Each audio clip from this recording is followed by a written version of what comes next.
Hi, I'm Runal. I'm back after a long time from my first YouTube video. I spent a couple months in Japan last November and December, so almost for 2 months, where I was observing for my GI surgery, and then after that I traveled around a bit in Japan. Last week I decided to just bite into the bullet and just post it. So I spent almost 2 months in Japan last November and December up until the first week of January, where I was learning some specific kind of GI surgery, and I documented my life there. So I'm going to first clarify what I am. During the duration of the trip, I was a surgical resident. I was studying for my MCH in surgical gastroenterology in Kochi. So when I traveled there, I was still a resident. However, as of now, I have finished my MCH and I am an MCH surgical gastroenterologist, and I am currently working in Mumbai in a government hospital as a part of my government bond. I had a few questions which I have noted, and then I'm going to try my best to answer them. So first question is usually, how did I get the observership? Anybody can apply for any kind of observership. Anyone, any surgeon or any doctor around the world is happy to showcase or teach anyone who's willing to learn the tricks of his trade, so to say. So as for me, my hospital had a student exchange program with the university in Japan called NIE, and we have received students from there, and we have sent many of our ex-students have also gone and visited in Japan. So it was a pretty straightforward and easy process for me. However, if you have a certain person who you look up to, or someone's practice or some surgical skill that you want to take, just find out the university that they work in, or if they have a personal assistant, they will usually have a contact, and just blindly email them that I would like to observe. Is there a possibility? And then you give them your expected dates, and then they will guide you on from there. It is actually pretty much easy. After that, can you recommend any observership programs? So what you want to learn, what kind of practice you want to do, or where you want to take your practice forward is up to you, and a very personal decision. The people that inspire you is also very personal, so I would not be able to recommend an observership program. Actually, that is too vast. It's far beyond the scope of what I can reasonably advise. Another question is this a paid opportunity? So no, it is not. But however, since I was a resident and this was through my university, I did receive my residency stipend for the duration that I was traveling. But the university that I went to offers residence for free for observers. However, that's not the case for all programs everywhere. There are also many societies.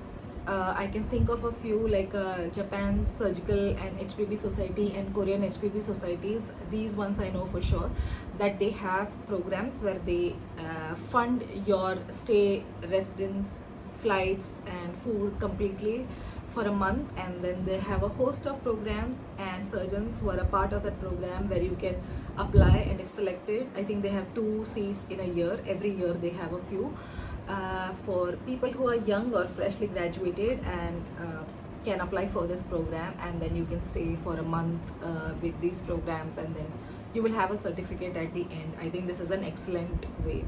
So overall, I would like to say that if there's, just try to understand what is the kind of thing that you would like to learn, something that you're curious about, or you just want to spend some time abroad. It's absolutely a great idea, not just in the academic sense but also in a personal sense. It opens up a lot of doors for you. You can see what exists outside the bubble, and I really recommend to do this before you settle down, so just such as during residency or during your training period, because my consultants all advise me to just go for it, because once your practice starts, it's kind of really difficult to take this kind of time off when you have no responsibilities. So it's like it was a once in a lifetime opportunity, and I'm so glad that I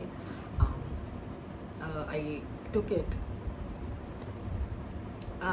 Also, just find out those kind of programs that you have, kind of surgical societies you have around the world, and just I would recommend to subscribe to their newsletter so that you're not you're constantly in the loop. So if you have any kind of these programs, then you can just go ahead and apply for them, so you're in the loop and you don't miss out on a good opportunity. I also want to take this moment to say that the part of my thesis was a randomized controlled trial in regards to liver transplantation. So I have been able to apply this thesis for my paper for presentation in various places around the world, and since it's in our city and of a higher quality of evidence, it's getting selected in a lot of places, and I'm happy to announce that I have been selected to present my paper in Japan Surgical Society's annual conference, which is JSS 2026. So I'm going to Japan again this April, and it is a completely sponsored trip, in the sense that I received a travel grant for the same, which is absolutely insane, and I cannot believe that this is my life, but I don't know, pretty awesome. Question I get is like, how can an Indian resident or an Indian student go to Japan and be a resident there? To my knowledge, and I could be wrong, this is not my area of expertise, but to my knowledge, I think you have to be really fluent in Japanese. So N1 to N5 are the levels of Japanese fluency. So you start out from N1, and I think you have to have at least N4 or N5 level of proficiency in the Japanese language, and you have to crack an exam which is also in Japanese. So it's not just like, you can't get away with knowing just conversational Japanese. You have to know the entire medical syllabus in Japanese. So for example, when I was there, there is a Japanese name for oral glucose tolerance test, and if you say OGTT, even something as simple as that, or something that we use every day, you will have to know the Japanese version for it. So nobody really, to my knowledge, wants to take that kind of an effort until they want to go and stay there.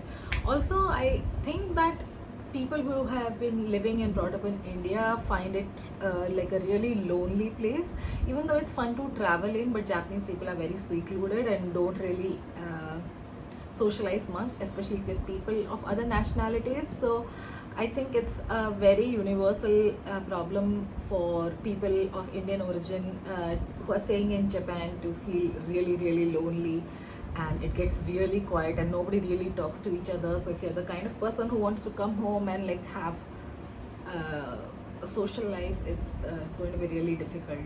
Sure, the air is clean, public transport is awesome, and quality of life is pretty awesome as well, but you're going to be on your own for a really long time, and if that's okay with you, you can consider, but it's just like too many hurdles to do something that you can do much more easily in India or anywhere else, I think. I think I have successfully answered like 95% of the queries that I have received in my DM. But thank you all for everyone who's just taken the time to tell that they enjoyed my content or found it aspirational in some sense. A lot of people know about these opportunities, but you have the internet and the privilege of being privy to all of this knowledge. So if you are interested, then definitely consider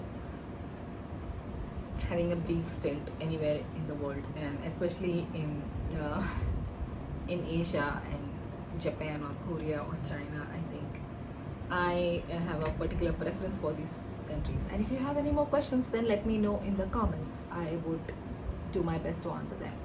So thank you. Bye, and please like, share and subscribe.